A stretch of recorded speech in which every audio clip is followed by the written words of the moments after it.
సీతారాముల వియోగం. శ్రీరాముడు ప్రాణ సమానమైన సీతమ్మను ఎందుకు విడిచిపెట్టాడు? ఈ ప్రశ్న వేల ఏళ్లుగా ప్రతి హిందూ హృదయాన్ని తొలిచేస్తున్న ఒక తీరని వేదన. ఆదర్శ దంపతులుగా కొలవబడే ఆ ఇద్దరి మధ్య విధి ఆడిన వింత నాటకం వెనుక అసలు రహస్యమేమిటి? ఈ నిజాన్ని తెలుసుకోకపోతే మీరు రామాయణ పరమార్థాన్ని సగమే తెలుసుకున్నట్లు అవుతుంది. ఒక భార్యగా సీతమ్మ పడిన క్షోభ, ఒక భర్తగా రాముడు అనుభవించిన నరకం. ఈ కథ వింటుంటే మీ కళ్ళు చెమర్చక మానవు. ఇది కేవలం ఒక రాజు తీసుకున్న నిర్ణయం కాదు, యుగయుగాలుగా వెంటాడుతున్న కర్మ సిద్ధాంతం. ఆ గగుర్పాటు కలిగించే సత్యాలను, ఆ కర్మ బంధం వెనుక ఉన్న శాపాలను ఇప్పుడు మనం లోతుగా విశ్లేషించుకుందాం. అయోధ్య సామ్రాజ్యం అంతా ఆనందోత్సాహాలతో నిండి ఉంది.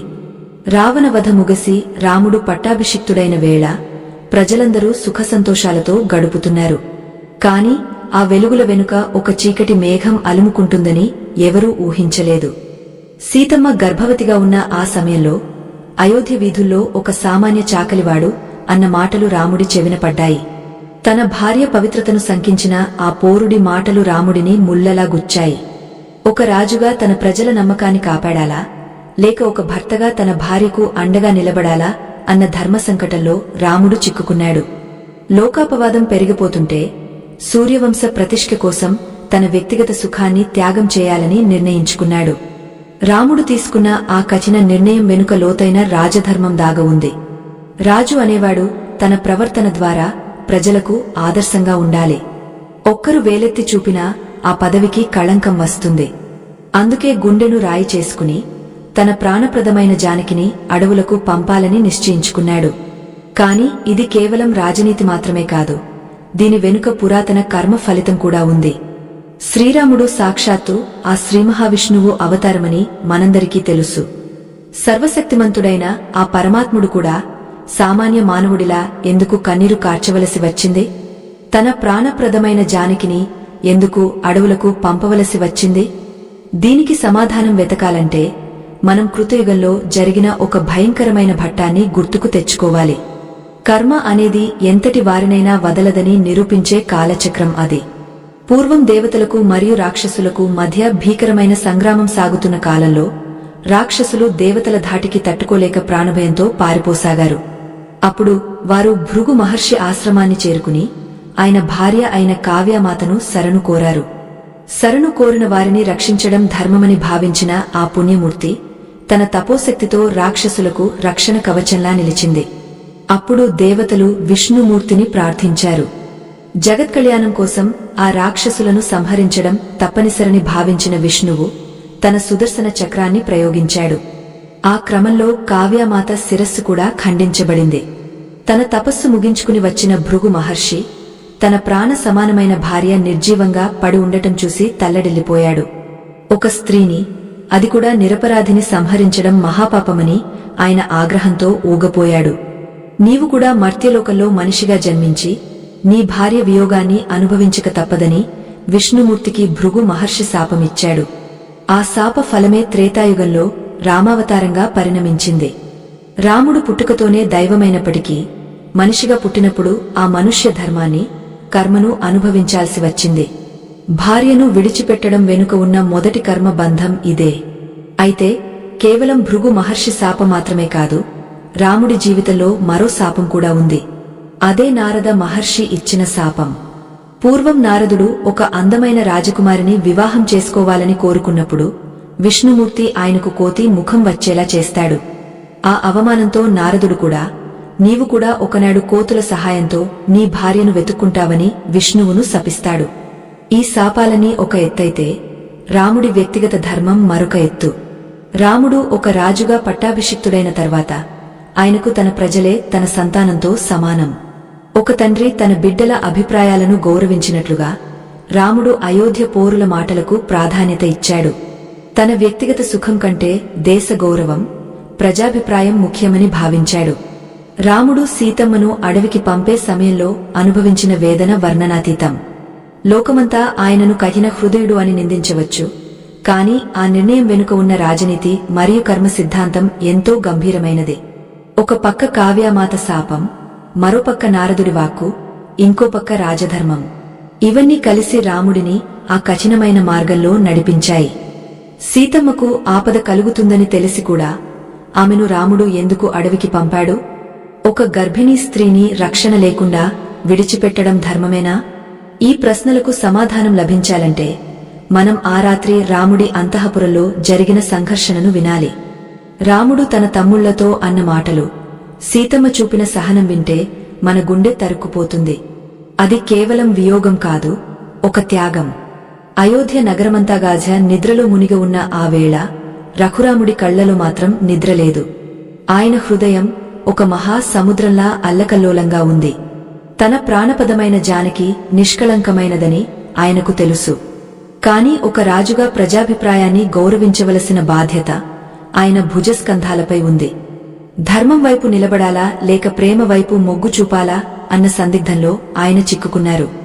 ఆ మరుసటి రోజు ఉదయాన్నే రాముడు తన ప్రియ తమ్ములైన లక్ష్మణ, భరత, శత్రుఘ్నులను పిలిపించారు.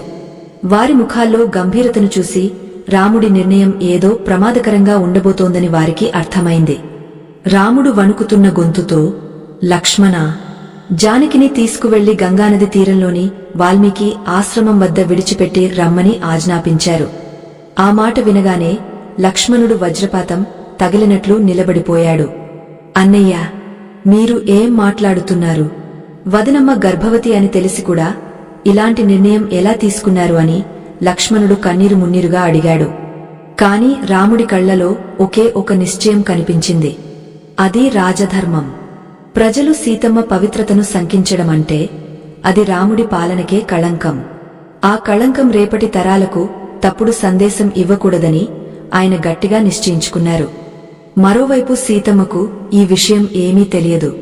తన భర్త తనను అడవులకు పంపిస్తున్నాడంటే అది కేవలం మునిపత్నుల దర్శనం కోసమేనని ఆమె భావించింది. కాని ఈ వియోగానికి కారణం కేవలం చాకలివాడి మాటలు మాత్రమే కాదు. సీతమ్మ చిన్నతనంలో చేసిన ఒక చిన్న పొరపాటు కూడా దీనికి కారణమని పురాణాలు చెబుతున్నాయి. ఆ కథ వింటే కర్మ అనేది ఎంత సూక్ష్మంగా పనిచేస్తుందో మనకు అర్థమవుతుంది. సీతమ్మ జనక మహారాజు కూతురుగా మిథిలా నగరంలో పెరుగుతున్న రోజుల్లో ఒకనాడు తోటలో ఆడుకుంటూ 2 అందమైన చిలుకలను చూసింది. ఆ చిలుకలు ఎంతో జ్ఞానంతో రామాయణగాథను ముందే పాడుకుంటున్నాయి. ఆ చిలుకల మాటలకు ముగ్ధురాలైన సీత వాటిని పట్టుకుని పంజరంలో బంధించింది. ఆ పక్షులు తనను వదిలిపెట్టమని ఎంత వేడుకున్నా ఆమె తన గారాబంతో వాటిని విడిచిపెట్టలేదు. ఆ చిలుకలలో ఆడ చిలుక గర్భంతో ఉంది. తన భర్త నుంచి తనను విడదీయవద్దని, ఈ సమయంలో తనకు తన భర్త తోడు ఎంతో అవసరమని ఆ పక్షి సీతమ్మను బ్రతిమాలింది. కాని చిన్నపిల్ల అయిన సీత ఆ పక్షుల వేదనను అర్థం చేసుకోలేకపోయింది. చివరికి ఆ ఆడపక్షి ప్రాణాలు వదులుతూ సీతమ్మకు ఒక భయంకరమైన శాపమిచ్చింది. నీవు కూడా గర్భవతిగా ఉన్నప్పుడు నీ భర్తకు దూరమవుతావు అని పలికింది. ఒక పక్షిని గర్భవతిగా ఉన్నప్పుడు తన భర్త నుంచి వేరు చేసిన కర్మ సీతమ్మను వెంటాడింది. అందుకే ఆమె సాక్షాత్తు లక్ష్మీదేవి స్వరూపమైన మానవ రూపంలో ఆ కర్మఫలాన్ని అనుభవించక తప్పలేదు. ఇక్కడ మనం గమనించాల్సింది ఏమిటంటే చేసిన పని చిన్నదా పెద్దదా అన్నది ముఖ్యం కాదు. దానివల్ల కలిగే వేదన ఏ రూపంలో ఉంటుందో కర్మ కూడా అదే రూపంలో తిరిగి వస్తుంది. లక్ష్మణుడు సీతమ్మను రథం మీద ఎక్కించుకుని అడవి వైపు బయలుదేరాడు. దారి పొడవునా లక్ష్మణుడి కళ్ళు కన్నీళ్లతో నిండిపోయాయి. ఏ వదినమ్మను కంటికి రెప్పలా కాపాడుకున్నాడో అదే వదినమ్మను అడవిలో విడిచిపెట్టడం అతనికి మరణం కంటే ఘోరంగా అనిపించింది.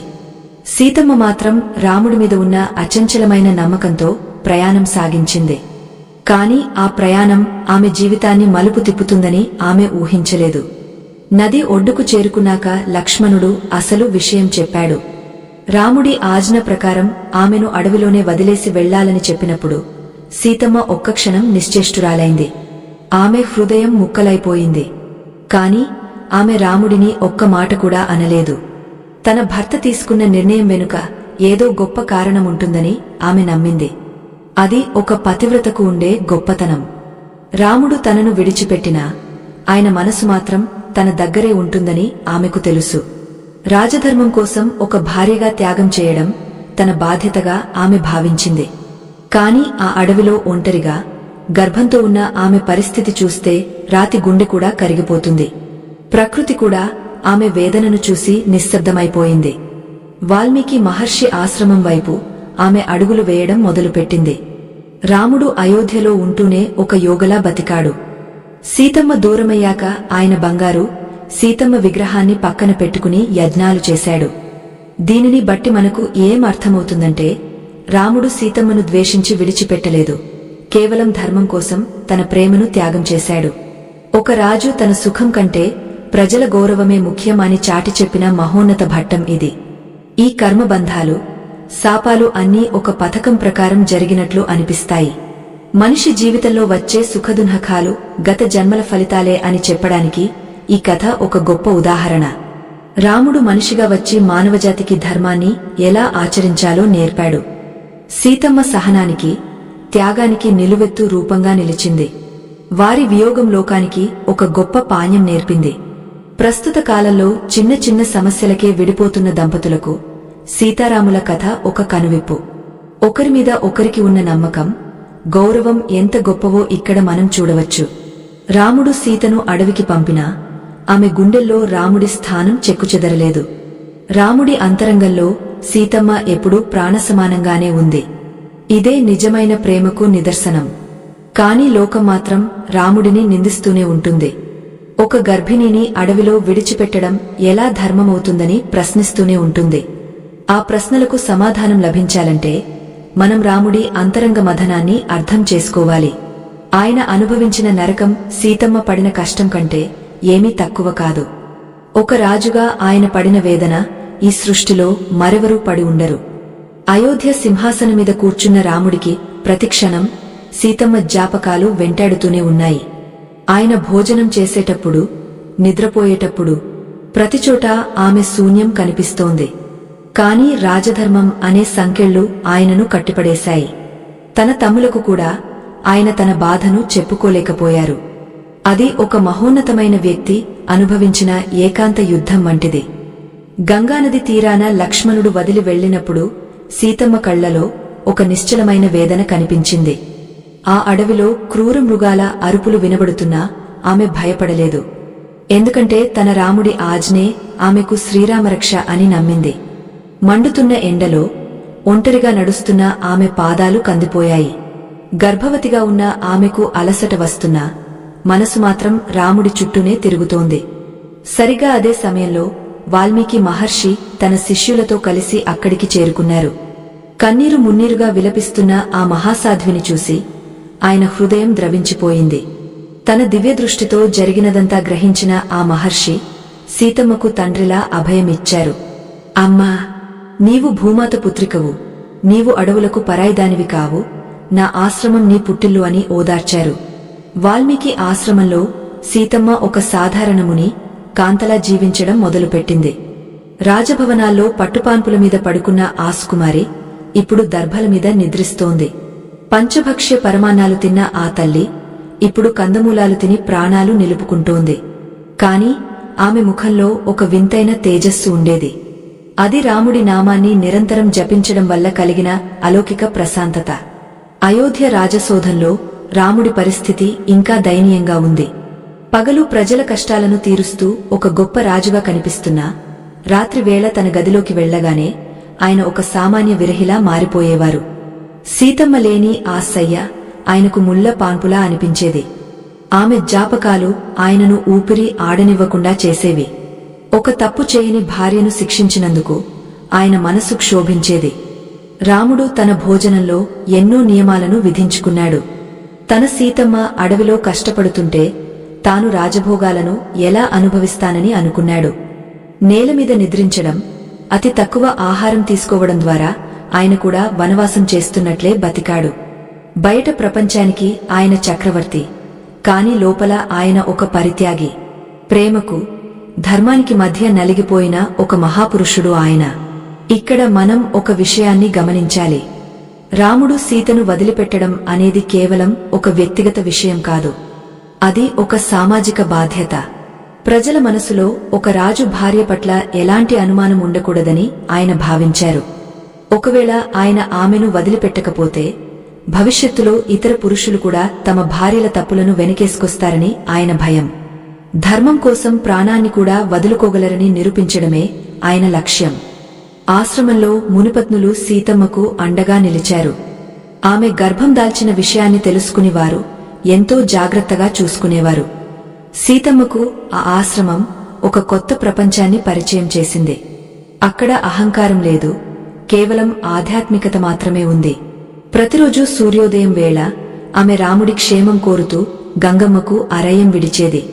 వియోగం అనేది శరీరావయవాల మధ్య కాని ఆత్మల మధ్య కాదని ఆమె నిరూపించింది. లక్ష్మణుడు అయోధ్యకు తిరిగి వచ్చిన తర్వాత రాముడి ముఖం చూడలేకపోయాడు. అన్నయ్యా, నేను వదినమ్మను అడవిలో వదిలేసి వచ్చాను అని చెప్తుంటే అతని గొంతు మూగబోయింది. రాముడు ఏమీ మాట్లాడకుండా కిటికీలోంచి ఆకాశం వైపు చూస్తూ ఉండిపోయాడు. ఆ నిశ్శబ్దం 1000 మాటల కంటే భయంకరంగా ఉంది. సోదరుల మధ్య కూడా ఆ రోజు ఒక తెలియని దూరం ఏర్పడింది. ఆ బాధను ఎవరూ పంచుకోలేకపోయారు. కాలం ఎవరికోసం ఆగదు. నెలలు గడుస్తున్నా కొద్దీ సీతమ్మలో మాతృత్వం ఉట్టిపడుతోంది. తన కడుపులో పెరుగుతున్నది రాముడి ప్రతిరూపాలని ఆమెకు తెలుసు. ఆ బిడ్డలే రాముడికి, ఆమెకు మధ్య ఉన్న బంధానికి నిలువెత్తు సాక్ష్యాలు. వాల్మీకి మహర్షి ఆమెకు ధైర్యం చెబుతూ రాబోయే కాలం ఎంతో గొప్పగా ఉండబోతోందని సూచించేవారు. రామాయణ గాథను ఆయనే స్వయంగా రచించడం అప్పుడే మొదలైంది. సీతమ్మ తన కష్టాన్ని ఎప్పుడూ ఒక శాపంగా భావించలేదు. అది తన విధి అని, కర్మ సిద్ధాంతం ప్రకారం జరగాల్సినది జరుగుతుందని ఆమె సరిపెట్టుకుంది. స్త్రీ శక్తికి నిదర్శనంగా ఆమె ఆ కష్టాల కడలిని ఈదుతూ ముందుకు సాగింది. తనను అడవికి పంపిన రాముడి మీద ఆమెకు కోపం లేదు, సరికదా మరింత అనురాగం పెరిగింది. తన భార్యగా ఆమెకు రాముడి రాజధర్మం పట్ల ఎంతో గౌరవం ఉంది. అయోధ్యలో ప్రజలు మొదట్లో రాముడి నిర్ణయాన్ని మెచ్చుకున్నారు. రాజు అంటే ఇలాగే ఉండాలని అనుకున్నారు. కాని కాలక్రమేణా వారు కూడా రాముడి ముఖంలో ఉన్న విచారాన్ని చూసి బాధపడసాగారు. తమ మాటల వల్ల ఒక మహోన్నత దంపతులు విడిపోయారని వారు కూడా పశ్చాత్తాపపడ్డారు. కాని చేసిన తప్పును సరిదిద్దుకోలేరు. కాలం వెనక్కి వెళ్లదు, కర్మ ఫలితం అనుభవించక తప్పదు. ప్రకృతి సిద్ధాంతం ప్రకారం ప్రతిక్రియకు ఒక ప్రతిక్రియ ఉంటుంది. రాముడు సీతమ్మను విడిచిపెట్టడం వల్ల కలిగిన వేదన రాబోయే తరాలకు ఒక గొప్ప సందేశాన్ని ఇచ్చింది. ప్రేమ అనేది భౌతిక కలయికలో లేదు, అది నిరంతర స్మరణలో ఉందని చాటి చెప్పింది. ఆశ్రమంలోని పక్షులు, జంతువులు కూడా సీతమ్మ దగ్గరకు వచ్చి ఆమెను ఓదార్చేవి. ఆ తల్లి కరుణారసం అడవిలోని జంతువులను కూడా మచ్చిక చేసుకుంది. వాల్మీకి మహర్షి ఆశ్రమం ఇప్పుడు ఒక పవిత్ర క్షేత్రంలా మారింది. ఎందుకంటే అక్కడ సాక్షాత్తు లక్ష్మీదేవి నివసిస్తోంది. ఆకాశంలోని దేవతలు కూడా సీతమ్మ పడుతున్న కష్టాన్ని చూసి కన్నీరు కార్చారు. కాని రాముడి పట్ల వారికి అపారమైన గౌరవం ఉంది. ఎందుకంటే ఆయన తన వ్యక్తిగత సుఖాన్ని తృణప్రాయంగా వదిలేశాడు. ధర్మం నిలబడాలంటే త్యాగం తప్పదని ఆయన లోకానికి చాటి చెప్పారు. పగలు గడిచి రాత్రి వస్తే సీతమ్మకు మరింత బాధ కలిగేది. చీకట్లో నక్షత్రాలను చూస్తూ రాముడు కూడా ఇప్పుడు అవే నక్షత్రాలను చూస్తుంటారని ఆమె అనుకునేది. వారిద్దరి మధ్య మైళ్ల దూరమున్నా వారి ఆలోచనలు మాత్రం ఒక్కటే. ఒకరికి ఒకరు దూరంగా ఉంటూనే ఒకరికోసం ఒకరు బతికారు. ఆ విరహం వారి ప్రేమను మరింత పవిత్రం చేసింది. అది ఈ జగత్తులో మరెవరికి సాధ్యం కాని మహాత్యాగం. ఈ వియోగం వెనుక ఉన్న మర్మం తెలుసుకోవాలంటే మనసును ప్రశాంతంగా ఉంచుకోవాలి.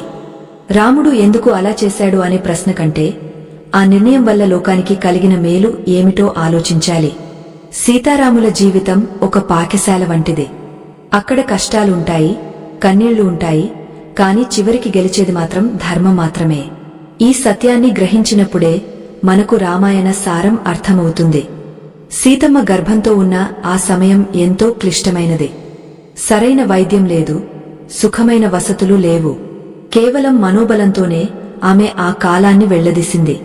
ఒక రాకుమారిగా పుట్టి ఒక సామ్రాజ్యానికి మహారాణిగా ఉండి ఇలాంటి స్థితిలో ఉండటం సామాన్యమైన విషయం కాదు. కాని ఆమె సీతమ్మ ఓర్పులో భూదేవి అంతటిది. అందుకే ఆమె చరిత్రలో చిరస్థాయిగా నిలిచిపోయింది. కాలచక్రం తన ప్రయాణాన్ని ఆపకుండా సాగస్తూనే ఉంది. వాల్మీకి మహర్షి ఆశ్రమంలో ఆ రోజు ఒక వింతైన ప్రశాంతత నెలకొంది. పక్షుల కిలకిలరావాలు, గంగానది గలగలలు అన్నీ ఒక శుభ సూచకాన్ని తెలియజేస్తున్నాయి. ఆ పుణ్య ఘడియల్లో సీతమ్మ ఇద్దరు తేజోవంతులైన కుమారులకు జన్మనిచ్చింది. వారి ముఖాల్లో శ్రీరామచంద్రుడి వర్చస్సు ప్రతిబింబిస్తోంది. వారు పుట్టిన క్షణం ఆకాశం నుంచి పూలవాన కురిసినట్లుగా ఆశ్రమమంతా సువాసనలతో నిండిపోయింది. సీతమ్మ తన కష్టాలన్నీ మర్చిపోయి ఆ బిడ్డలను చూసి మురిసిపోయింది. వాల్మీకి మహర్షి ఆ చిన్నారులకు లవుడు మరియు కుసుడు అని నామకరణం చేశారు. దర్భలతో శుద్ధి చేసి మంత్రోచ్చారణల మధ్య ఆ బిడ్డలకు రక్షణ కల్పించారు. సీతమ్మ తన కుమారులను కేవలం వీరులుగా మాత్రమే కాకుండా ఉత్తమ సంస్కారం కలిగిన ధర్మమూర్తులుగా తీర్చిదిద్దింది. ఆశ్రమంలోని వనదేవతలు కూడా ఆ బిడ్డల ఆటపాటలను చూసి ఆనందించేవి. ప్రతిరోజూ సీతమ్మ తన బిడ్డలకు రాముడి కథలను వినిపించేది. ఆ కథల్లో రాముడు ఒక వీరుడిగా, ఒక ధర్మమూర్తిగా కనిపిస్తాడు కాని వారి తండ్రిగా పరిచయం చేయలేదు. లవకుశులు పెరుగుతున్న కొద్దీ వారిలో అసాధారణమైన ప్రతిభ వెలుగు చూసింది. వాల్మీకి మహర్షి స్వయంగా వారికి వేదాలను, ఉపనిషత్తులను బోధించారు. అస్త్రశస్త్ర విద్యలో వారు సాక్షాత్తు రాముడికి తీసిపోని విధంగా తయారయ్యారు. విల్లు పడితే గురి తప్పని బాణాలు, మాట చెబితే వేదవాక్కుల వంటి వివేకం వారి సొంతం. సీతమ్మ తన బిడ్డలను చూసి గర్వపడుతున్నా లోపల ఒక తెలియని దిగులు ఆమెను వేధిస్తూనే ఉంది. తన బిడ్డలకు తండ్రి ప్రేమ దక్కడం లేదన్న బాధ ఆమెను కుంగదీస్తోంది. మరోవైపు అయోధ్యలో రాముడి పాలన సాగుతున్నా ఆయన మనసులో మాత్రం శాంతి లేదు. సీతమ్మ లేని ఆ రాజప్రసాదం ఒక శూన్యంలా కనిపిస్తోంది. ఒక చక్రవర్తిగా ఆయన ప్రజలకు కావాల్సినవన్నీ ఇస్తున్నాడు, కాని తనకి కావలసిన సీతమ్మను మాత్రం తెచ్చుకోలేకపోయాడు. అశ్వమేధ యాగం చేయాలని తలపెట్టినప్పుడు భార్య లేకుండా యాగం చేయడం అసంభవమని పండితులు చెప్పారు.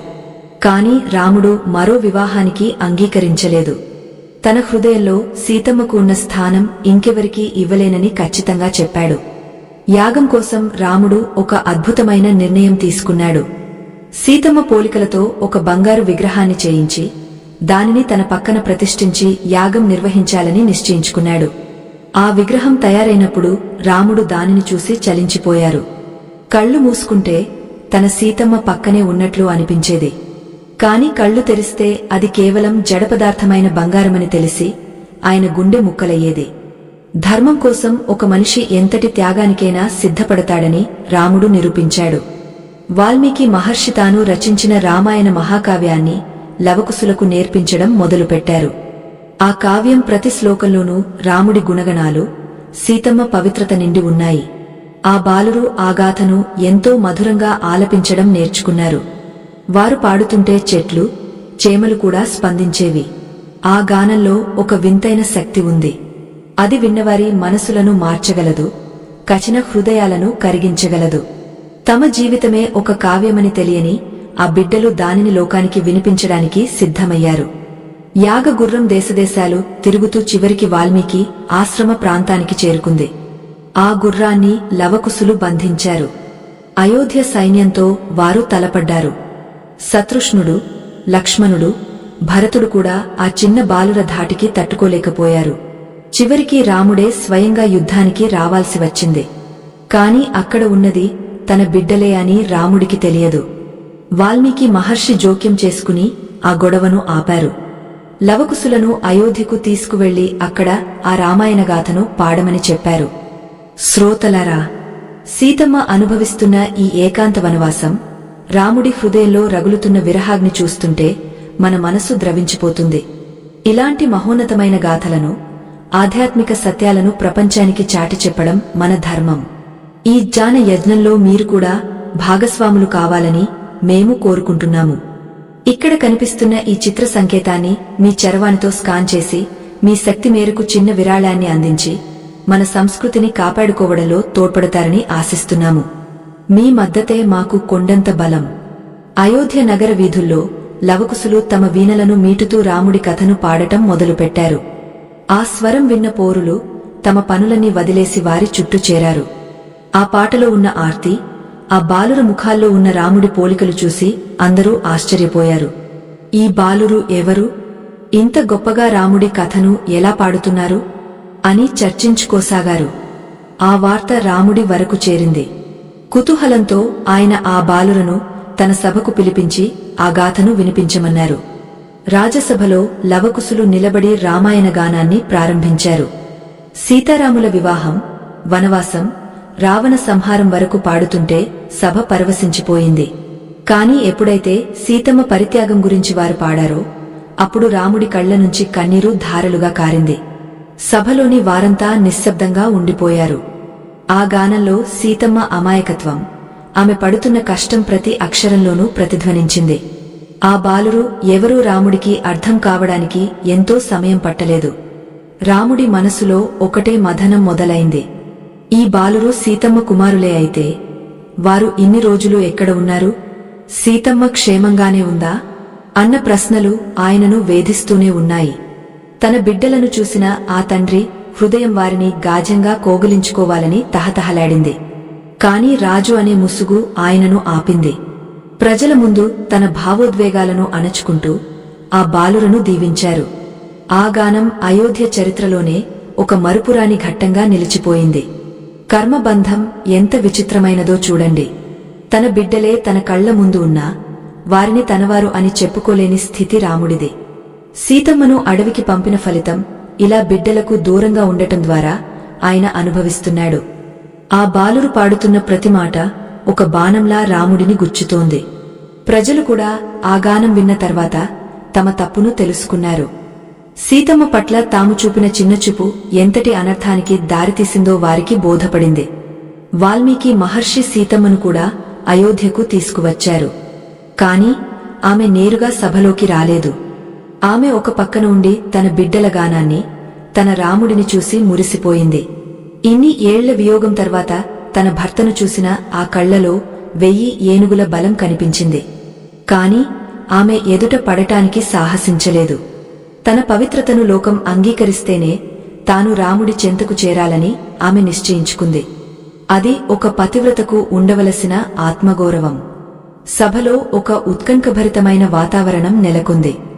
రాముడు వాల్మీకి మహర్షిని ఉద్దేశించి, ఈ బాలురు నా బిడ్డలే అయితే సీతమ్మ తన పవిత్రతను మరోసారి నిరూపించుకోవాలని కోరారు. ఆ మాట విన్నప్పుడు సీతమ్మ గుండె చెరువయ్యింది. ఎన్నిసార్లు అగ్నిపరీక్షలు ఎదుర్కోవాలి? ఎన్నిసార్లు లోకానికి సమాధానం చెప్పుకోవాలి? తన జీవితమంతా పరీక్షలమేమేనా అని ఆమె మదనపడింది. కాని రాముడి మాటే ఆమెకు వేదవాక్కు. అందుకే ఆమె సభలోకి రావడానికి సిద్ధమైంది. సీతమ్మ సభలోకి ప్రవేశిస్తుంటే అక్కడ ఉన్న వారంతా ఒకసారిగా లేచి నిలబడ్డారు. ఆమె ముఖంలో ఉన్న తేజస్సు చూసి అందరూ మంత్రముగ్ధులయ్యారు. ఆ తల్లి కళ్లలో కోపం లేదు, కేవలం ఒక ప్రశాంతత ఉంది. అది ఈ లోకాన్ని వదిలి వెళ్లడానికి సిద్ధమైన ఆత్మకు ఉండే ప్రశాంతత. రాముడు కూడా ఆమెను చూసి చలించిపోయాడు. కాని ధర్మం కోసం ఆయన మౌనంగా ఉండిపోయాడు. ఆ మౌనమే అతి పెద్ద ప్రళయానికి దారితీయబోతోందని ఎవరూ ఊహించలేదు. అయోధ్య రాజసభలో ఆ క్షణం ఒక వింతైన నిశ్శబ్దం రాజ్యమేలుతోంది. చుట్టూ ఉన్న వందలాది మంది ప్రజలు, పండితులు, మహర్షులు ఊపిరి బిగబట్టి చూస్తున్నారు. సభా ప్రాంగణం మధ్యలో నిలబడిన సీతమ్మ ఆ రూపం సాక్షాత్తు ఒక తపస్వినిలా కనిపిస్తోంది. ఆమె కళ్లలో ఉన్న నిశ్చలత్వం అక్కడ ఉన్న ప్రతి ఒక్కరినీ ఒక తెలియని అపరాధ భావనలోకి నెట్టేసింది. ఆ తల్లి పావిత్ర్యం ఆమె ముఖంలో సూర్యబింబంలా వెలిగిపోతుంటే ఆమెను శంకించడం ఎంతటి పాపమో అందరికీ అర్థమైంది. శ్రీరాముడు సింహాసనం మీద ఆసీనుడై ఉన్నా ఆయన మనసు మాత్రం ఒక అగ్నిగుండంలా రగులుతోంది. తన ప్రాణ సమానమైన భార్యను మరోసారి పరీక్షించవలసి రావడం ఆయనకు మరణం కంటే ఘోరంగా అనిపించింది. ఒక భర్తగా ఆమెను కోగిలించుకుని ఓదార్చాలని ఉన్నా ఒక రాజుగా ఆయన నోటి వెంట ఆ కఠినమైన పదాలు రాక తప్పలేదు. తన వ్యక్తిగతమైన ప్రేమను లోకధర్మం కోసం బలి ఇస్తున్న ఆ స్థితిని వర్ణించడం ఎవరి తరమూ కాదు. సీతమ్మ నెమ్మదిగా తల ఎత్తి తన నాథుడి వైపు చూసింది. ఆ చూపులో నిందలేదు, కోపం అంతకంటే లేదు. కేవలం ఒక తీరని వేదన మరియు అచంచలమైన భక్తి మాత్రమే ఉన్నాయి. ఇన్ని ఏళ్ల వనవాసం, ఆపై అడవిలో ఏకాంతంగా గడిపిన గర్భవతి కాలం, ఇవన్నీ ఆమెను ఒక అపరంజిలా మార్చేశాయి.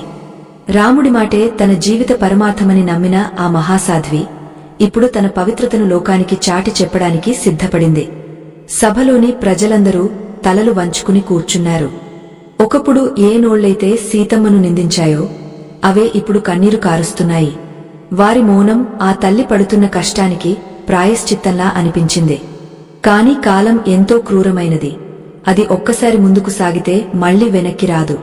తాము చేసిన చిన్న పొరపాటు వల్ల ఒక మహోన్నత దంపతులు ఎంతటి నరకాన్ని అనుభవించారో ఇప్పుడు వారు స్పష్టంగా తెలుసుకున్నారు.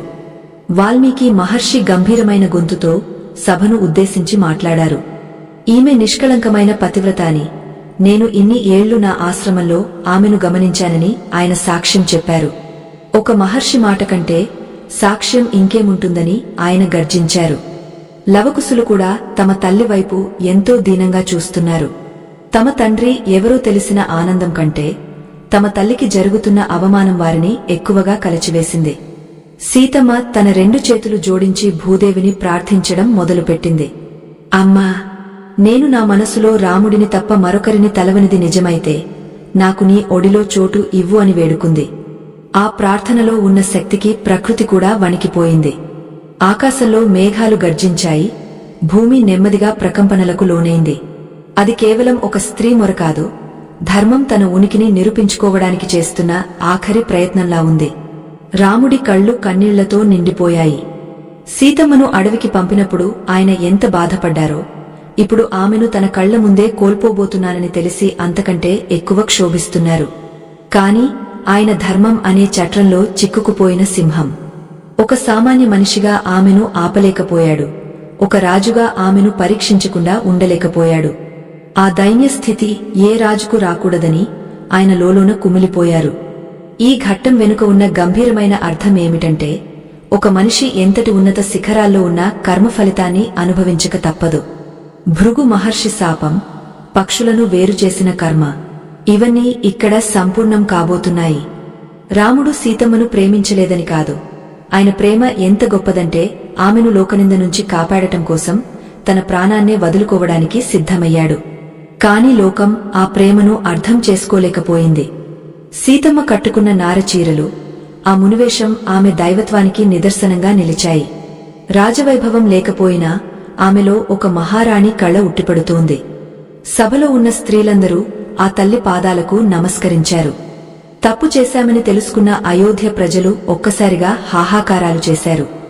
వద్దు తల్లీ, మా తప్పు క్షమించు, నీవు మాతోనే ఉండాలి అని వేడుకున్నారు. కాని సీతమ్మ నిర్ణయం అచంచలమైనది. అది ఈ భూమిపై ఆమె ప్రయాణం ముగింపునకు సంకేతం. రాముడు ఒకానొక దశలో సింహాసనం నుంచి లేచి నిలబడ్డాడు. జానకీ, వద్దు, ఆగు అని ఆయన మనసు అరుస్తోంది. కాని ఆయన పెదవులు విప్పలేదు. ఒక రాజుగా ఆయన మౌనం వహించాల్సి వచ్చింది. తన తమ్ముల వైపు చూసినప్పుడు లక్ష్మణుడి కళ్లలో ఒక రకమైన నిప్పు కనిపిస్తోంది. తన వదినమ్మను ఇలాంటి స్థితికి తెచ్చిన లోకమీద అతనికి ఎనలేని అసహ్యం కలిగింది. భరత శత్రుఘ్నులు కూడా కన్నీరు మున్నీరుగా విలపిస్తున్నారు. సభలోని పండితులు వేద మంత్రాలను పఠించడం ప్రారంభించారు. సీతమ్మ పవిత్రతకు ఆ మంత్రాలే సాక్ష్యాలు. ఈ ప్రపంచంలో స్త్రీ శక్తి ఎంత గొప్పదో, ఒక పతివ్రత సంకల్పం ఎంత బలమైనదో ఆ రోజు అయోధ్య సాక్షిగా నిరూపితమైంది. సీతమ్మ తన దృష్టిని కేవలం భూమాతపైనే నిలిపింది. రాముడి వియోగం ఆమెను ఇప్పటికే సగం చంపేసింది. మిగిలిన ప్రాణాన్ని భూమాత ఒడిలో కలిపేయాలని ఆమె దృఢంగా నిశ్చయించుకుంది. ఆకాశం నుంచి దివ్యమైన కాంతి సభలో ప్రసరించింది. దేవతలు కూడా ఆ దృశ్యాన్ని చూడడానికి సిద్ధమయ్యారు. సీతమ్మ పడిన కష్టాలకు నేడు ప్రతిఫలం దక్కే సమయం వచ్చింది. ఆమెను అవమానించిన ఈ లోకానికి ఒక గుణపాఠం చెప్పాలని ప్రకృతి నిర్ణయించుకుంది. రాముడు తన సీతమ్మను ఎంతగా ఆరాధించాడో ఆమె కూడా రాముడిని అంతే గౌరవించింది. ఆ గౌరవం కోసమే ఆమె ఇప్పుడు ఈ నిర్ణయం తీసుకుంది. ఈ వియోగం అనేది కేవలం ఇద్దరు వ్యక్తుల మధ్య జరిగింది కాదు, ఇది ధర్మానికి మరియు లోకాచారానికి మధ్య జరిగిన ఘర్షణ. రాముడు తన భార్యను వదిలిపెట్టడం ద్వారా ఒక రాజుగా గెలిచాడు, కాని ఒక భర్తగా ఓడిపోయాడు. సీతమ్మ తన ప్రాణాన్ని వదులుకోవడం ద్వారా ఒక పతివ్రతగా గెలిచింది, కాని ఒక తల్లిగా తన బిడ్డలకు దూరమైంది. ఈ సంక్లిష్టమైన కర్మబంధాలను అర్థం చేసుకోవడం సామాన్యులకు సాధ్యం కాదు. సీతమ్మ తన ఇద్దరు బిడ్డలను ఒకసారి కళ్లారా చూసుకుంది. వారు రాముడి వద్దే క్షేమంగా ఉంటారని ఆమెకు తెలుసు. తండ్రిగా రాముడు వారిని సన్మార్గంలో నడిపిస్తారని ఆమె నమ్మింది. లవుడు మరియు కుశుడు కూడా తమ తల్లి వైపు ఎంతో వేదనగా చూశారు. వారి బాల్యం ఆ అడవిలో గడిచినా తల్లి ప్రేమలో ఏ లోటు లేదు. కాని ఇప్పుడు ఆ ప్రేమ తమకు దూరం కాబోతోందని గ్రహించిన ఆ చిన్నారుల గుండెలు తల్లడిల్లిపోయారు. రాముడు తన మనసును నియంత్రించుకోవడానికి ప్రయత్నిస్తున్నాడు. తన జానకి తనను విడిచి వెళ్లిపోతే తాను ఎలా బతకాలో ఆయనకు అర్థం కాలేదు. కాని రాజధర్మం తనను కట్టిపడేసింది. ఈ లోకంలో ధర్మం నిలవాలంటే త్యాగం తప్పదని ఆయన మళ్లీ మళ్లీ అనుకున్నాడు. ఒక రాజుగా తన బాధ్యతను నిర్వర్తించడంలో ఆయన చూపిన పట్టుదల ఒక భర్తగా ఆయనను కృంగదీసింది. ఇది రాముడి జీవితంలోని అతిపెద్ద వైరుధ్యం. సభలో ఉన్న ప్రతి కన్ను చెమర్చింది. ఆ తల్లి పావిత్ర్యం గాలిలో సువాసనలా వ్యాపించింది. సీతమ్మ చుట్టూ ఒక అద్భుతమైన కాంతి వలయం ఏర్పడింది. అది ఆమె తపస్సు మరియు సత్యానికి ప్రతిరూపం. లోకానికి ఒక పతివ్రత శక్తి ఏమిటో చూపడానికి ఆమె సిద్ధపడింది. రాముడు తన కళ్లను గట్టిగా మూసుకున్నాడు. ఆ దృశ్యాన్ని చూసే ధైర్యం ఆయనకు లేకపోయింది. తన హృదయేశ్వరిని తానుగా పరీక్షకు గురిచేయడం ఆయన ఆత్మను దహించివేస్తోంది. ప్రకృతిలో నిశ్శబ్దం మరింత ఘనీభవించింది. గంగానది ప్రవాహం కూడా ఒక్క క్షణం ఆగపోయినట్లు అనిపించింది. పక్షులు అరుపులు ఆపేసి నిశ్శబ్దంగా గమనిస్తున్నాయి. సీతమ్మ నోటి నుంచి వెలువడుతున్న ప్రార్థన ప్రతి అక్షరం ఒక మంత్రంలా సభలో మారుమోగుతోంది. ఆ మంత్రాల్లో ఉన్న సత్యం అక్కడ ఉన్న ప్రతి ఒక్కరినీ పునీతులను చేసింది. అయోధ్య ఆ రోజు ఒక పవిత్ర క్షేత్రంగా మారిపోయింది. ఈ సంఘటన ద్వారా రామాయణం ఒక కొత్త అర్థాన్ని సంతరించుకుంది. రాముడు కేవలం యుద్ధాలు చేసి రావణుడిని చంపడం మాత్రమే కాదు, తన జీవితాన్నే ఒక యుద్ధంగా మలచుకున్నాడు. ధర్మం కోసం అత్యంత ప్రియమైన దానిని త్యాగం చేయడం ఎంత కష్టమో ఆయన తన చర్యల ద్వారా చూపించాడు. సీతమ్మ తన సహనం ద్వారా స్త్రీ జాతికే వన్నె తెచ్చింది. వీరిద్దరి కథ అజరామరమైనది మరియు నిత్యనూతనమైనది. భూమి నెమ్మదిగా చీలిపోవడానికి సిద్ధమైంది. సభలోని వారంతా విస్తుపోయి చూస్తున్నారు. అది ఏ మహత్తు అని అందరూ విస్మయానికి గురయ్యారు. సాక్షాత్తు భూదేవి తన పుత్రికను తీసుకెళ్లడానికి సింహాసనమీద నుంచి దిగ వస్తున్నట్లు అనిపించింది. ఆ క్షణం సీతమ్మ ముఖంలో కనిపించిన వెలుగు రాముడికి కూడా దక్కలేదు. ఆమె తన కర్తవ్యాన్ని పూర్తి చేసి తన పవిత్రతను నిరూపించి శాశ్వతమైన శాంతి వైపు అడుగులు వేస్తోంది. రాముడి గుండె ఒక్కసారిగా ఆగపోయినంత పని అయింది. జానకీ అని పిలవాలని ఉన్నా రాజధర్మం ఆయనను అడ్డుకుంది. లోకానికి సమాధానం చెప్పాల్సిన బాధ్యత ఆయనపై ఉంది. తన వ్యక్తిగత సుఖం కంటే ప్రజల నమ్మకం ముఖ్యమని ఆయన భావించిన ఆ నిమిషం ఈ ప్రపంచం ఒక గొప్ప త్యాగాన్ని చూసింది. సీతారాముల వియోగం ఒక దున్హకం కాదు, అది ఒక పరమ సత్యం. అయోధ్య రాజసభలో ఆ క్షణం కాలం స్తంభించిపోయింది. సీతమ్మ తన శిరస్సును భూమాత వైపు వంచి తన మనసులోని వేదనను ప్రార్థనగా మలిచింది. ఒక పతివ్రతగా తన ధర్మాన్ని నెరవేర్చానని, రాముడిని తప్ప మరొకరిని స్వప్నంలో కూడా తలవలేదని ఆమె పలికిన సత్యవాక్కులు సభలో ప్రతిధ్వనించాయి. ఆ మాటలలో ఉన్న పవిత్రతకు ఆకాశంలోని దేవతలు కూడా అంజలి ఘటించారు. భూమి ఒక్కసారిగా కంపించడం మొదలైంది. సభా ప్రాంగణం మధ్యలో భూమి రెండుగా చీలిపోయింది. ఆ చీలిక నుండి ఒక దివ్యమైన సింహాసనంపై కూర్చుని భూదేవి ప్రత్యక్షమైంది. సాక్షాత్తు తన బిడ్డను తన ఒడిలోకి చేర్చుకోవడానికి ఆ తల్లి స్వయంగా తరలివచ్చింది. సీతమ్మ ముఖంలో అప్పుడు ఒక వింతైన చిరునవ్వు కనిపించింది. అది ఈ లోకపు కష్టాల నుండి, అవమానాల నుండి విముక్తి లభించిన యోగిని చిరునవ్వులా ఉంది. ఆమె నెమ్మదిగా ఆ సింహాసనం వైపు అడుగులు వేసింది. శ్రీరాముడు ఒక్కసారిగా దిగ్భ్రాంతి చెందాడు. జానకీ, ఆగు, నన్ను విడిచి వెళ్లవద్దు అని ఆయన గొంతు పెగిలింది. ఒక రాజుగా ఆయన ధరించిన ముసుగు ఆ క్షణం జారిపోయింది.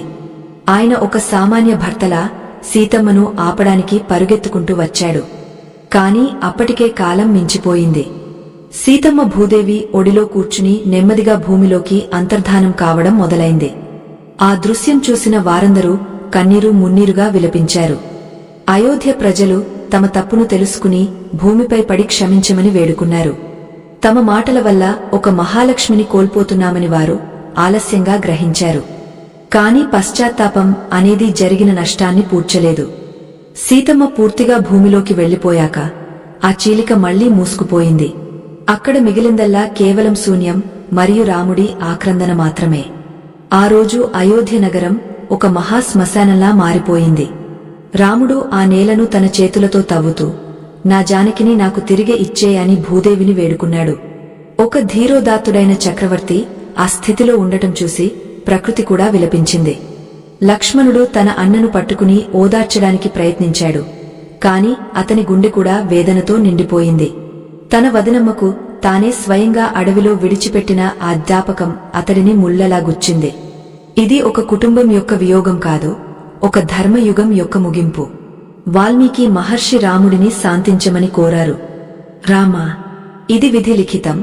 సీతమ్మ తన అవతార ఉద్దేశాన్ని పూర్తి చేసుకుంది అని ఆయన సర్ది చెప్పారు. కాని రాముడికి ఆ మాటలు ఊరటనివ్వలేదు. తన రాజ్యము, తన సింహాసనము అంతా అతనికి వ్యర్థంగా అనిపించాయి. సీతమ్మ లేని ఈ లోకంలో తాను బతకడం భారంగా తోచింది. కాని తన బిడ్డలైన లవకుశుల కోసం, తన ప్రజల కోసం ఆయన తన దునఖాన్ని దిగమింగుకుని నిలబడవలసి వచ్చింది. ఈ ఘట్టం వెనుక ఉన్న కర్మ సిద్ధాంతాన్ని మనం మరొక్కసారి స్మరించుకోవాలి. భృగు మహర్షి ఇచ్చిన శాపం ప్రకారం విష్ణువు తన భార్యకు దూరమవ్వాలి. ఆ శాపం ఇక్కడ పరిపూర్ణమైంది. అలాగే పక్షులను వేరుచేసిన కర్మ కూడా సీతమ్మను ఈ రూపంలో వెంటాడింది. దైవం కూడా మానవ రూపంలో వచ్చినప్పుడు ఆ కర్మ ఫలితాలను అనుభవించక తప్పదు అని చెప్పడానికి ఈ వియోగమే అతిపెద్ద నిదర్శనం. ఇది కేవలం ఒక కథ కాదు, జీవిత సత్యం. రాముడు తన జీవితాంతం సీతమ్మ స్మరణలోనే గడిపాడు. ఆయన మళ్లీ పెళ్లి చేసుకోలేదు, తన వైభోగాలను పక్కన పెట్టాడు. రాజ్యపాలన చేసినా ఆయన మనసు మాత్రం ఎప్పుడూ సీతమ్మ ఉన్న చోటే ఉండేది. లవకుశులను ఉత్తమ వీరులుగా తీర్చిదిద్ది వారికి రాజ్య బాధ్యతలు అప్పగించే వరకు ఆయన తన కర్తవ్యాన్ని నిర్వహించాడు. ఆ తర్వాత ఆయన కూడా ఈ లోకాన్ని విడిచి వెళ్లడానికి సిద్ధమయ్యాడు. ఆ వియోగం వారిని భౌతికంగా విడదీసినా ఆత్మికంగా ఒకటిగానే ఉంచింది. అయోధ్య ప్రజలు ఆ తర్వాత ఎప్పుడూ సీతమ్మను శంకించలేదు. ఆమె పవిత్రత వారి గుండెల్లో చిరస్థాయిగా నిలిచిపోయింది. ఒక గొప్ప వ్యక్తిని కోల్పోయినప్పుడే ఆ వ్యక్తి విలువ తెలుస్తుంది అనడానికి ఈ కథ ఒక ఉదాహరణ. రాముడు తన ప్రేమను త్యాగం చేయడం ద్వారా ఒక ఆదర్శ రాజుగా మిగిలిపోయాడు. సీతమ్మ తన సహనం ద్వారా ఒక ఆదర్శ స్త్రీగా నిలిచిపోయింది. వీరిద్దరి వియోగం లోకానికి ఒక గొప్ప పాఠాన్ని మిగిల్చింది. మనుషుల మధ్య అపోహలు, లోకాపవాదాలు ఎంతటి అనర్థాలకు దారితీస్తాయో ఈ కథ చెబుతుంది. ఒక చిన్న మాట ఒక మహా సామ్రాజ్యపు సంతోషాన్ని ఎలా హరిస్తుందో మనం చూసాం. అందుకే మాట వాడేటప్పుడు ఎంతో జాగ్రత్తగా ఉండాలి. సీతారాముల కథ మనకు కేవలం భక్తిని మాత్రమే కాదు, సమాజంలో ఎలా మెలగాలో కూడా నేర్పుతుంది. వారి వియోగం ఒక దున్హకం కావచ్చు, కాని అది ధర్మాన్ని నిలబెట్టడానికి జరిగిన ఒక మహాత్యాగం. సీతమ్మ భూమిలోకి వెళ్లిన ఆ ప్రదేశం నేటికి ఒక పవిత్ర స్థలంగా భావించబడుతుంది. భూదేవి తన పుత్రికను భద్రంగా తన గర్భంలో దాచుకుంది.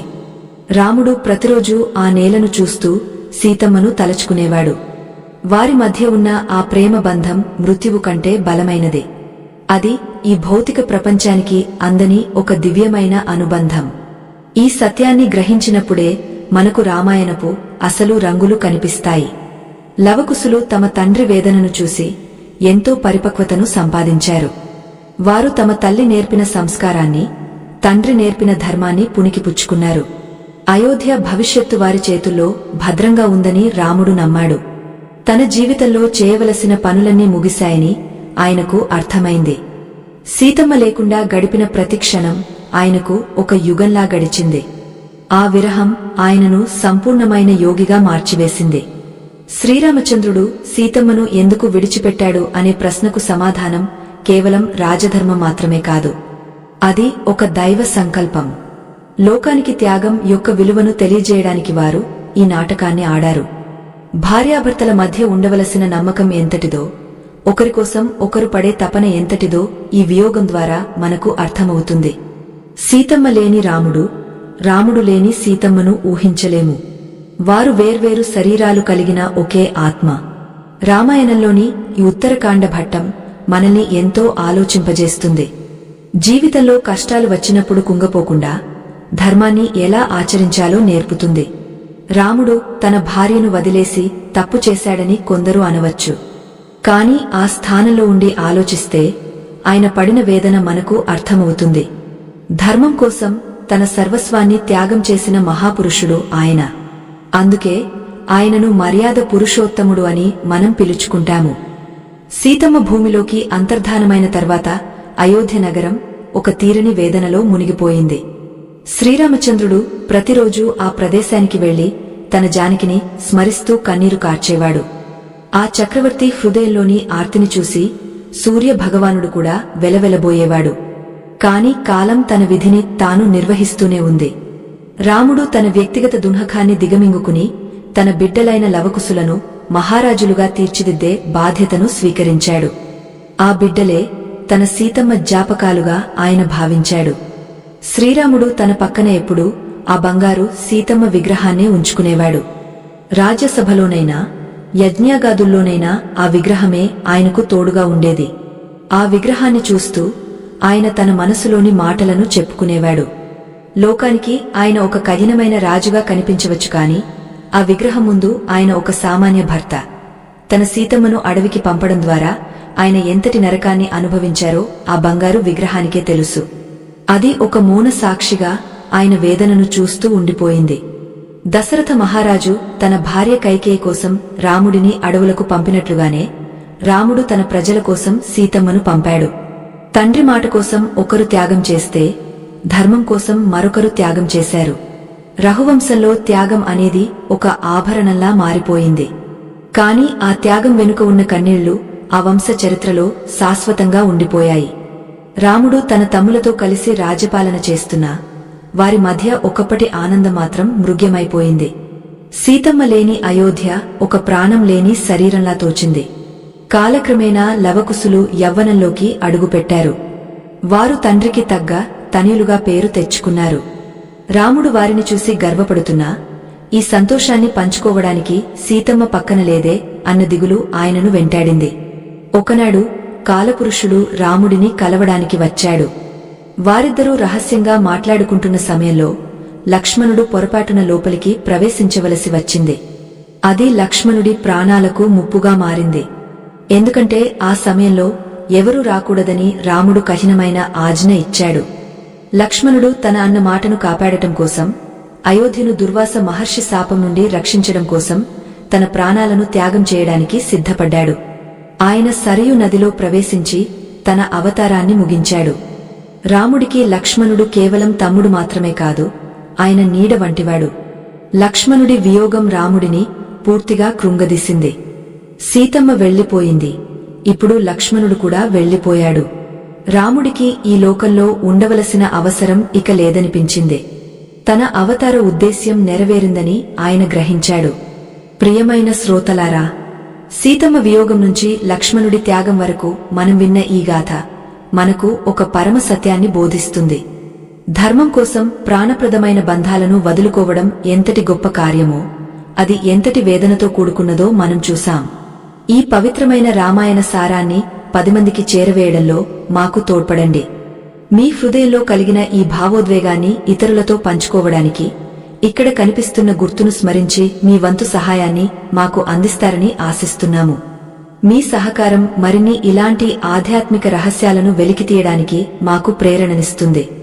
శ్రీరాముడు తన కుమారులకు రాజ్య బాధ్యతలను అప్పగించాడు. లవుడిని మరియు కుశుడిని వేర్వేరు ప్రాంతాలకు రాజులుగా పట్టాభిషిక్తులను చేశాడు. తన ప్రజలందరినీ పిలిపించి తాను వైకుంఠానికి వెళ్లే సమయం ఆసన్నమైందని చెప్పాడు. అయోధ్య పౌరులంతా రాముడిని వదిలి ఉండలేమని కన్నీరు కార్చారు. వారంతా రాముడి వెంటే నడవడానికి సిద్ధమయ్యారు. సరయు నది తీరానికి ఆ జనసందోహం చేరుకుంది. రాముడు మెల్లగా నదిలోకి అడుగులు వేస్తూ తన దివ్య రూపమైన విష్ణుమూర్తిగా మారిపోయాడు. వైకుంఠంలో లక్ష్మీదేవి రూపంలో ఉన్న సీతమ్మ తన స్వామి కోసం ఎదురుచూస్తోంది. ఈ భూలోక నాటకంలో వియోగం అనేది కేవలం ఒక తెర మాత్రమే అని, వారిద్దరూ శాశ్వతంగా ఒక్కటేనని ఆ దృశ్యం నిరూపించింది. రాముడు చేసిన త్యాగం, సీతమ్మ చూపిన సహనం ఈ జగత్తు ఉన్నంత కాలం గుర్తుండిపోతాయి. కర్మబంధాలు ఎన్ని ఉన్నా అంతిమంగా ధర్మం మరియు ప్రేమ మాత్రమే నిలుస్తాయని ఈ రామాయణగాథ మనకు నేర్పుతుంది. ఒక రాజుగా రాముడు గెలిచాడు, ఒక పతివ్రతగా సీతమ్మ గెలిచింది. రామాయణంలోని ఈ ఘట్టం మనకు నేర్పే పాఠం ఒక్కటే: జీవితంలో కష్టాలు, వియోగాలు ఎదురైనప్పుడు ధర్మాన్ని వదలకూడదు. చేసిన కర్మఫలాన్ని అనుభవిస్తూనే మన కర్తవ్యాన్ని నిర్వహించాలి. రాముడు సాక్షాత్తు దైవమైన మానవ కష్టాలను అనుభవించాడు అంటే అది మన కోసమే, మనలో ధైర్యాన్ని నింపడానికే. సీతారాముల కథ కేవలం ఒక చరిత్ర కాదు, అది మన ఆత్మను శుద్ధి చేసే ఒక మంత్రం. ఆ మంత్రాన్ని మన హృదయాల్లో భద్రపరుచుకుందాం. నేటి సమాజంలో కష్టాలు రాగానే కుంగపోయేవారు, బంధాలను తృణప్రాయంగా వదిలేసేవారు ఈ గాథను మననం చేసుకోవాలి. ధర్మం కోసం నిలబడటం అంటే ముళ్ల బాటలో నడవడం వంటిదని, కాని ఆ బాట చివర శాశ్వతమైన శాంతి ఉంటుందని మనం గ్రహించాలి. సీతమ్మ తన పవిత్రత ద్వారా భూమాతకు గర్వకారణంగా నిలిచింది. రాముడు తన రాజనీతి ద్వారా రామరాజ్యాన్ని సుస్థిరం చేశాడు. వారిద్దరి త్యాగం వల్లనే నేడు మనం రామాయణాన్ని ఇంత గౌరవంగా చదువుకుంటున్నాము. ప్రతి మనిషి జీవితంలో ఒక రామాయణం ఉంటుంది. అక్కడ వియోగాలు ఉంటాయి, కష్టాలు ఉంటాయి. కాని వాటన్నిటినీ ఎలా ఎదుర్కోవాలో మనకు ఈ సీతారాముల వియోగగాథ దిశానిర్దేశం చేస్తుంది. ప్రేమలో ఉండే స్వార్థాన్ని వదిలి బాధ్యతలో ఉండే పరమార్థాన్ని వెతకడమే రామాయణ సారం. ఈ అద్భుతమైన ప్రయాణంలో మనమందరం సీతమ్మ సహనాన్ని, రాముడి ధర్మనిరతిని అలవర్చుకోవాలని ఆకాంక్షిద్దాం. రఘురాముడి నామం మనకు నిరంతరం తోడుగా ఉండి నడిపిస్తుంది. లోకా సమస్తా సుఖినోభవంతు అన్న సూక్తిని ఆచరణలో చూపిన మహానుభావుడు శ్రీరాముడు. తన వ్యక్తిగత సుఖం కంటే లోకక్షేమమే ముఖ్యం అని చాటిన ఆయన చరిత్ర నభూతో నభవిష్యతి.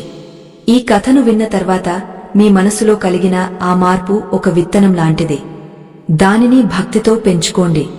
జీవితంలోని ప్రతి మలుపులోనూ ధర్మాన్ని ఆశ్రయించండి. అప్పుడే మనం నిజమైన రామరాజ్యాన్ని మన హృదయాల్లో నిర్మించుకోగలము. శ్రీరాముడు మరియు సీతమ్మల మధ్య ఉన్న ఆ కర్మబంధం మనకు ఒక విషయాన్ని స్పష్టం చేస్తోంది. మనం చేసే ప్రతి చిన్న పని కూడా భవిష్యత్తును ప్రభావితం చేస్తుంది.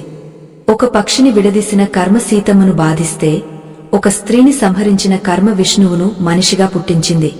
అందుకే మన పనుల్లో, మాటల్లో ఎప్పుడూ వివేకాన్ని కలిగి ఉండాలి. ఈ జ్ఞానాన్ని గ్రహించినప్పుడే మన జీవితం ధన్యమవుతుంది. ఈ ఆధ్యాత్మిక ప్రయాణంలో మీరు మాతో ఇంతవరకు సాగినందుకు ధన్యవాదాలు. ఇలాంటి మరెన్నో అద్భుతమైన, మన కళ్లు తెరిపించే పురాణ రహస్యాలను మా ఛానల్లోని మరో ప్రత్యేక వీడియోలో మీరు చూడవచ్చు. ఆ వీడియోలో దాగిన రహస్యాలు మీ జీవితాన్ని మరో మలుపు తిప్పుతాయి. తప్పక ఆ వీడియోను వీక్షించి మీ ఆధ్యాత్మిక జ్ఞానాన్ని పెంపొందించుకోండి. రాముడి దీవెనలు, సీతమ్మ కరుణ మీపై ఎల్లప్పుడూ ఉండాలని మనస్ఫూర్తిగా కోరుకుంటున్నాము.